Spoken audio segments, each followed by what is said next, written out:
Hi, my name's Elizabeth. I'm a solicitor in our employment and HR team at Buxton Coates Solicitors, and I'm just going to take you through some of the employment law changes that are coming in April 2026 following the introduction of the Employment Rights Bill. So the first one is changes to paternity leave and unpaid parental leave.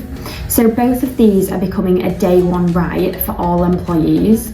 So paternity leave, previously to benefit from that you had to have 26-week continuous service to be able to take that leave, but as of April 2026 that will be a day one right.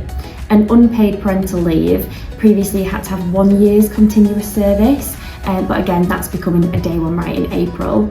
So as an employer, you obviously need to be aware of this, but it may also mean that you need to update your employment contracts and your staff handbook depending what your policies say on these types of statutory leave. The next one, and arguably the biggest one for all employers, is changes to statutory sick pay.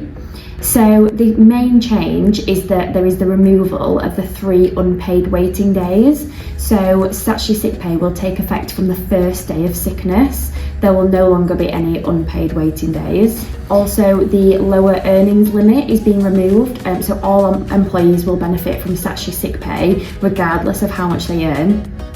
And it will be the lower of 80% or £123.25, which is the new statutory sick pay earnings from April 2026. So this probably does mean an update to your employment contracts, because most employment contracts will state that 3 unpaid waiting days apply. And again, if you have a separate sickness policy that states anything to do with unpaid waiting days, lower earnings limit, or the amount of sick pay that someone will get, that will need to be updated before the change comes in April 2026. Then the final big change for April is the launch of the Fair Work Agency. So this is a new government body that is created to consolidate and strengthen the enforcement of employment rights such as holiday pay and national minimum wage regulations. So it's an external body that will be monitoring employers' payment of statutory payments, the main ones being holiday pay and national minimum wage regulations. And they will have the power to issue notices of underpayment.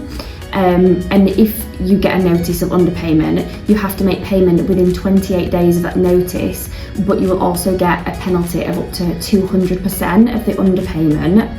And these back payments can be dated 6 years before the issue of the notice.